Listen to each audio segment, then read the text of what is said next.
lagi 9B 9C sampai F.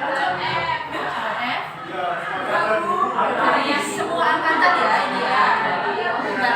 Jadi di tema atau topik pada pertemuan pagi ini mungkin saya akan mengeksplorasi tentang tema-tema yang masih berhubungan dengan kehidupan sehari-hari. Kira-kira apa ya? Ada yang tahu nggak? Bisa nebak nggak? Ada yang tahu? Cluenya di sini kalau misalnya kita supaya bisa hidup dengan orang lain. Interaksi, bergaul. Terus ada lagi bersosial. Oke. Baik. Jadi untuk tema pada pagi hari ini saya akan membawakan tentang keterampilan bersosialisasi. Itu mungkin kalau didengarkan itu apa sih bagi umur kalian sepertinya kayak penting nggak penting ya. Tetapi pada dasarnya ilmu bersosialisasi itu adalah ilmu dalam membawa diri ketika kita itu berinteraksi dengan lingkungan, teman boleh, atau mungkin dengan sebaya atau mungkin tidak hanya sebaya, bisa dengan umur yang lebih muda atau yang lebih tua. Bagaimana kita membawa diri. Pernah menjumpai lingkungan yang saling mengucilkan atau tidak? Pernah? Atau mungkin kalian sendiri mengalami hambatan untuk membawa diri ketika bertemu dengan orang-orang? Tidak? Ada yang pernah? Mungkin kok aku kaku ya sama orang, teman-temanku bisa ngobrol, kok aku nggak bisa membawa diri ya? Cara memulai pembicaraan gimana ya? Kalau sama orang baru. Oke.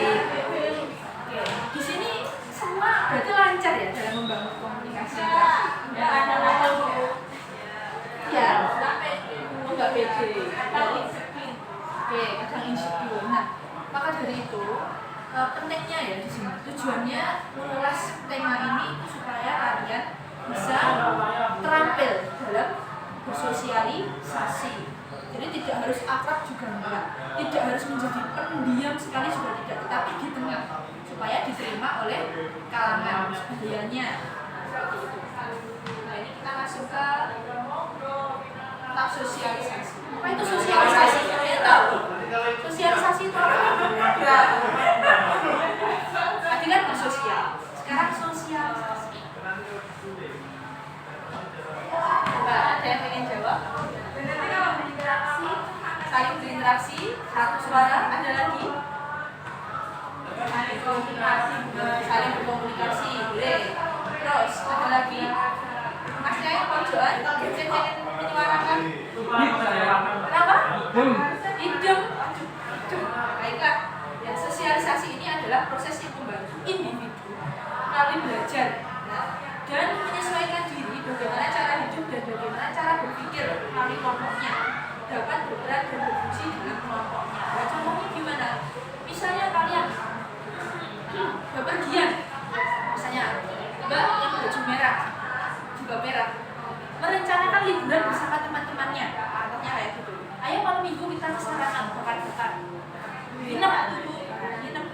Nah tiba-tiba kamu yang baju yang jilbab coklat bilang, aku yang nanti yang cari hotel, misalnya kayak gitu, ya, aku yang nanti yang cari hotel. Nah yang jilbab hijau aku aja. Nah kalau kayak gitu kan misalnya orang yang nggak bisa membawa diri, nggak bisa bersosialisasi, kekel-kekelan, bisa bertengkar, pengennya di hotel A, pengennya di hotel B. Nah terus apa fungsi keterampilan sosial di sini? Membawa diri supaya bisa menghimpun teman-temannya yang D.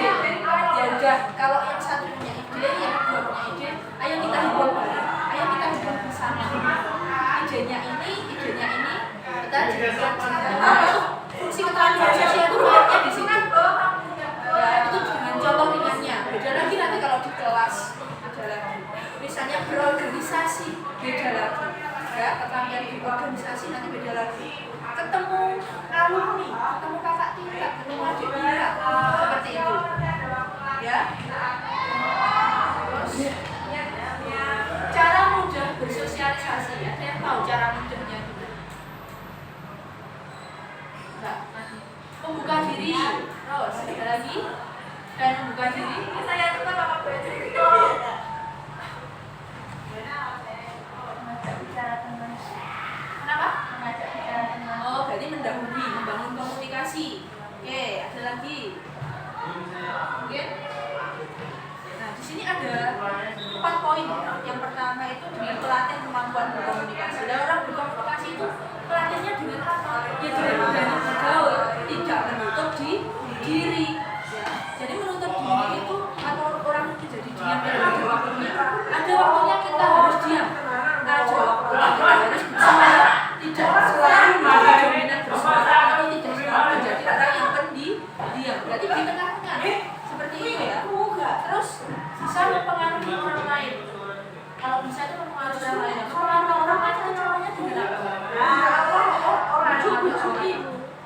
menyetujui. Menyetujui itu gimana maksudnya?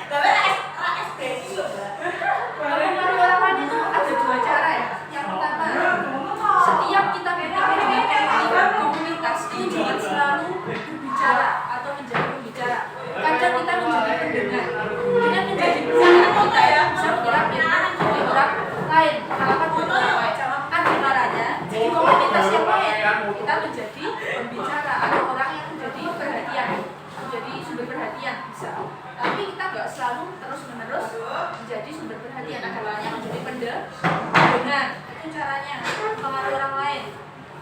Jadi menggali informasi itu bukan hanya versi kita terus-menerus, tapi versi orang lain, pengalaman orang lain, membaca, mendengar, ya seperti itu. Terus mengetahui waktu kapan berbicara seperti itu. Waktunya orang ngomong, kamu potong. Waktunya orang berpendapat, kamu menjadi sosok yang selalu oposisi terus, mungkin nggak kayak gitu. Tandanya kan kita menjadi terkesan iri dengan pendapat orang, ketika ada orang berpendapat selalu kontra. Nah, jadi kan kita harus menyaring dan pikiran, kira-kira kalau memang baik, ya sudah kita terima. Kalau ada kurangnya, kita kasih masukan, kita menghubungkan dengan teman ke teman, belajar menghargai pendapat orang lain. Dan ketika pendapat kita tidak diterima atau kurang diterima, ya berarti harus legowo. Tidak semua pendapat harus diterima. Nah, kemudian kalau di zaman sekarang hati-hati dalam berkomentar. Bersosialisasi bukan hanya dengan tatap muka, tetapi di zaman sekarang itu lewatnya apa? Sosial media, betul. Nah, di sini perannya keterampilan sosial itu adalah ketika kita hidup di zaman yang serba modern, yang menghubungkan dengan digital, teknologi seperti itu. Pernahkah kalian mendengar komentar negatif? Haters? Pernah kan? Nah, seperti itu. Berhati-hati. Temannya tidur di foto, dibikin story. Temannya ngomong, bikin story. Nah, itu dihindari seperti itu. Itu memancing emosi. Nah, kemudian kira-kira manfaatnya apa sih kalau orang bisa terampil komunikasi? Itu manfaatnya apa? Pengen tahu? Banyak teman, boleh apa lagi? Selain banyak teman, orang yang kalau terampil berkomunikasi selain banyak teman, nambah koneksi, boleh. Jadi punya jaringan di mana-mana ya. Terus menjadi tempat berbagi ilmu atau pengetahuan, pengalaman. Itu kemudian menghasilkan inovasi. Terus menyalurkan bakat. Kalau misalnya, saya sedang butuh informasi pekerjaan, butuh informasi tentang jurusan kemarin, tanya kakak ikan itu loh. Tanya di sana loh orangnya berkecimpung di bidang itu. Kamu tanya-tanya bisa, tanya-tanya tentang fakta, data, informasinya seperti apa. Gitu. Pernah nggak dicurhati teman masalah pribadi? Pernah. Atau malah sering itu kenapa seseorang kok bisa menjadi tempat curhat orang lain? Karena apa?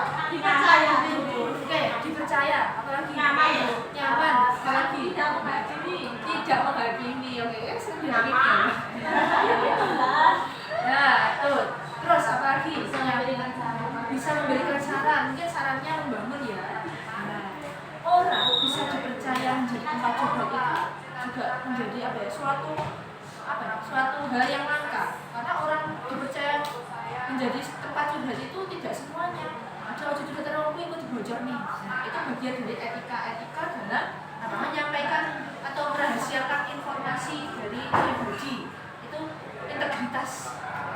Di dalam komunikasi atau keterampilan sosial itu ada yang namanya integritas. Nah, kalau misalnya kalian diceritain apa, kamu bocorkan ke teman-teman, akhirnya jadi konsumsi publik. Masalah kalian yang awalnya ingin cari solusi, ingin cari pertimbangan, menjadi aib, ya bahaya. Ya sudah, kalau kayak gitu gimana? Iya, nah, kalau teman-teman satu kelas memandangnya kasihan, memandangnya ingin membantu, nyokor nih, ya loh. Terus dipandang, ya iyalah orangnya aja kayak gitu. Nah, hati-hati seperti itu. berhati-hati dalam apa curhat, hati-hati itu termasuk keterangan bagus ya. Mengamati orangnya, kira-kira ini orangnya bisa dipercaya atau tidak. Dan kita pun ketika menjadi tempat curhat juga harus menjaga rahasia. Tuh. Terus kalau misalnya teman menjadi tempat menyalurkan bakat itu maksudnya apa kira-kira? Ada yang tahu nggak? Tempat menyalurkan bakat. Ada yang paham kira-kira maksud ini? Teman menyalurkan bakat itu seperti ini misalnya. Ada orang yang menggali potensi diri dengan diri sendiri.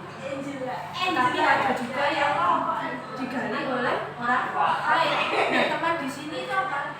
Orang yang mungkin memiliki kepercayaan diri, kemampuan untuk mempengaruhi teman yang lain, mengajak, mempengaruhi yang lebih baik. Bersyukur loh, atau kita itu kalau bisa nyari teman yang memiliki pengaruh yang baik, mengajak kita ke tempat yang positif seperti itu. Nah, untuk sampai di sini ada yang mau ditanyakan mungkin? Atau ada yang mau menambahkan?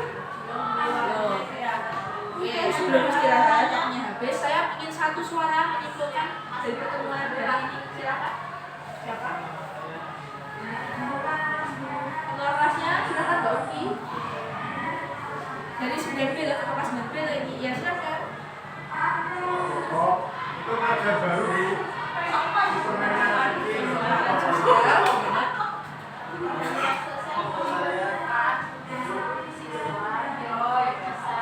dari saya yang mirip. Coba dites tadi ini namanya siapa? Terus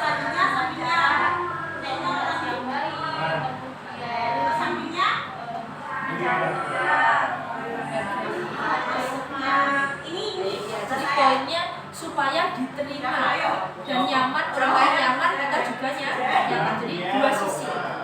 Baiklah, terima kasih atas perhatiannya hari ini. Semoga apa yang kita pelajari atau kita amati, kita sampaikan nanti membawa manfaat ke depannya, dan semoga bisa menjadi bekal kalian dalam menjalankan kehidupan sehari-hari.